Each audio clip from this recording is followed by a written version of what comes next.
बहुत समय पहले एक शक्तिशाली राज्य था जिसका नाम सुरजनगढ़ था। इस राज्य का राजा विक्रांत सिंह निडर और न्यायप्रिय था। उसके राज्य में प्रजा सुखी थी, पर एक रहस्य था जिसने उस राज्य को डर के साए में रखा था।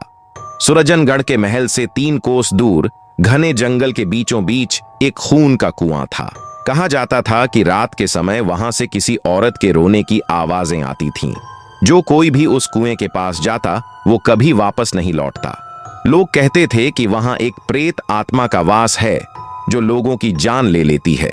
राजा विक्रांत सिंह ने कई बार अपने योद्धाओं को इस रहस्य को सुलझाने के लिए भेजा, लेकिन वे सभी जंगल में जाकर लापता हो जाते।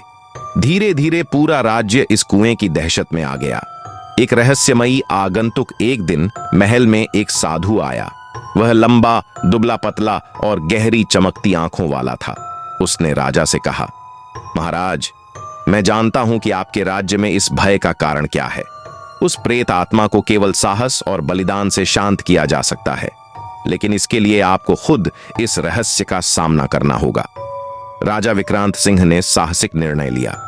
उसने अपने सबसे भरोसेमंद सिपाही कर्नल अर्जुन और राजकुमारी चंद्रिका के साथ इस रहस्यमयी कुएं की जांच का निश्चय किया। खून का कुआं आधी रात को वे तीनों मशाल लेकर उस जंगल की ओर बढ़े। हर तरफ सन्नाटा और सिहरन भरी हवा थी। जब वे खून के कुएं के पास पहुंचे तो अचानक उनकी मशालें बुझ गईं। अंधेरे में एक कर्कश हंसी गूंज उठी। कौन है? राजा ने तलवार निकालते हुए जोर से पुकारा। तभी कुएं से एक परछाई उभरी। वह एक महिला की आत्मा थी जिसकी आंखें लाल थीं और बाल बिखरे हुए।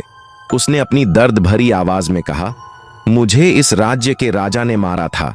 मेरे साथ छल हुआ। मैं यहां न्याय मांगने आई हूं। सच्चाई का पर्दाफाश। राजा विक्रांत सिंह ने उसे शांत करते हुए पूछा, बताओ, तुम्हारे साथ क्या हुआ था? आत्मा ने बताया कि वह रानी रुक्मिणी थी, जो वर्षों पहले इस राज्य की असली महारानी थी।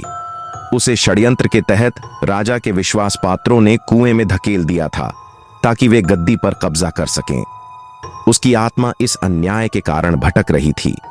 बलिदान और मुक्ति। साधु ने कहा, इस प्रेत को मुक्ति तभी मिलेगी जब राजा इसके लिए प्रायश्चित करेगा। राजा विक्रांत सिंह ने अपने हाथ से खून की कुछ बूंदें कुएं में डालकर प्रेत को न्याय का वचन दिया। आत्मा धीरे धीरे शांत हुई और आकाश में विलीन हो गई। उस दिन के बाद खून का कुआं सूख गया और सुरजनगढ़ फिर से भयमुक्त हो गया। राजा ने प्रजा के लिए न्याय और सत्य का एक नया अध्याय लिखा।